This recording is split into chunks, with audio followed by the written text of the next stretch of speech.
Have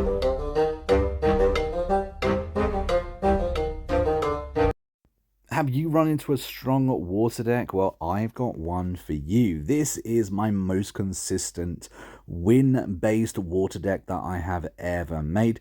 Let me know down in the comments if you would do something different, if you've got something different. Remember, a lot of this is interchangeable. You have to be lucky sometimes on your card draw. So we try and throw in an alternative here or there as we go through. I think water decks, there are so many options you could be going for. Like, for instance, Blastoise. If you go through, an absolute classic like Squirtle, Wartortle, and Blastoise, that could be really cool. But for us, we're going to be concentrating on Articuno. This is one of the legendary birds, of course. It's got 140 health, nice quick attack there, really cheap retreat time. And of course, you've also got Blizzard. Blizzard dealing 80 damage and 10 to each of the backline. So if you manage to injure a Pokemon or two and they retreat, then you're still going to be able to attack that backline. In some cases, I have won duels simply because of that. Really powerful. Luckily for us, we've got two, so we're going to be putting two in this deck. Up next, of course, is Lapras EX. If you have been playing the solo event, if you're lucky enough, you got Lapras EX. I know a lot of people didn't, unfortunately, which is a real shame. I do think that that should have paid out for people if they put in the time and effort to do it.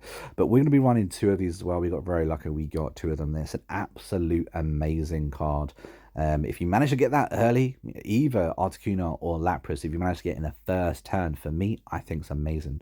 We've also got the generic Lapras, which I think if you manage to get lucky on, like a Lucky Misty, can be really good. It does 20 damage on point, but if you manage to get an extra 3 energy, then an extra 3 energy, making 4 energy, it does an extra 70 damage, making it a 90 damage card with 100 health.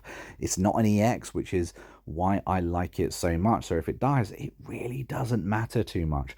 That is the core. A lot of that can be interchanged. However, there's a few different cards that would work really well. We have got Professor's Research in there. The ability to draw an extra 2 cards in your hand is so overpowered. I do think that needs to be nerfed, to be honest with you. We're running 2 Pokeballs as well. We're running a lot of EX cards. 2 Articuno, 2 Lapras.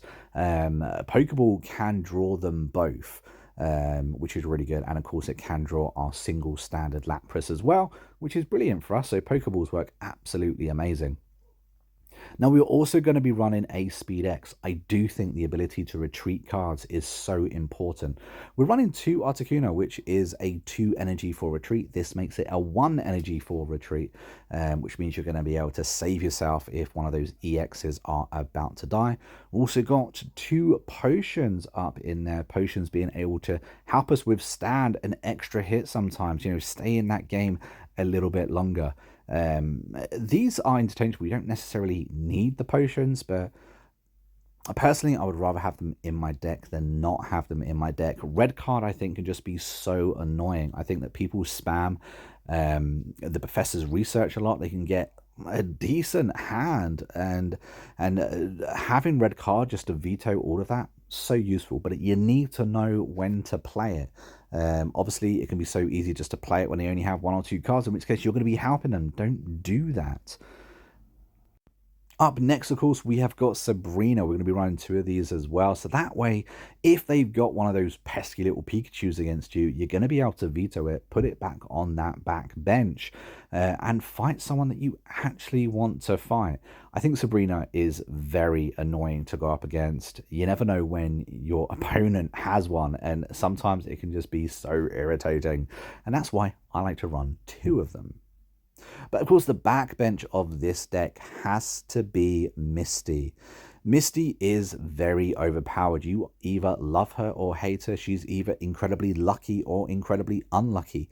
Essentially, you flip a coin. For every single heads you get an extra energy to place on a water card. You do it until you flip a tails. I've seen some people flip 8 of these in a row. 8 energy on one of those cards in the first round is so powerful. Everyone knows that going second in this game is more beneficial than going first. But with Misty, it means you're able to get access to energy on that first turn, which makes her very, very powerful. I also like running Giovanni. I know this deck has an awful lot of trainer cards, an awful lot of support cards, but I'm telling you, it works. The professor's researches, the Pokeballs just make this deck work so well. So that means you can have a Giovanni in here as well on top of that. Now, we do have 2 card slots left. And for this, you can do like a good 2-stage evolution Pokemon. And it really is up to you who you pick. If you have Starmie EX, I would strongly advise you play Starmie EX. It's incredibly powerful. It costs nothing to retreat. It's got good health, good attack, and is a great card. I obviously don't have Starmie EX, so I'm not going to play the generic version. I think Seeking could be a good option, but I do like a Gyarados. Visually speaking, I think Gyarados is an amazing card. It brings me back to my childhood. Got a nice bit of nostalgia with it, but it does cost 4 energy to attack. Obviously, you get a Lucky Misty, that's cool, but it also costs 4 energy to retreat, which is why I don't really like this card. I think needing that 4 energy retreat is really bad. Luckily, it's not an EX, so if it did die, it would only be 1 point against you. Like I said, Seeking is a really good option as well. Seeking is the problem with it though, is that you have to roll. If you don't get lucky on your coin flips, you could miss and miss and miss and miss and miss. Luckily, it does have a decent health pool, however. I also like Krabby. I think Krabby can also be a really good play here. Again, with Krabby, though, you are relying on those coin flips. And if possible, I like to have decks that don't rely on coin flips. Vaporeon and an Eevee, for me, I like a lot, though. 130 health, 60 attack, only cost 3 energy for its attack. It also heals 30 on that attack, too. And, of course, it only 2 on retreat. I like Vaporeon. I think it's a great deal, but it is interchangeable and you can go here or there with that. But guys, that is my deck. That is the strongest water deck I believe I've ever created. Let me know down in the comments what you think, what you would change, or what you use. But until next time, I've been a monk, we've been a Critically Curious, and I'll see you in the next video real soon. Until then, take it easy and happy gaming.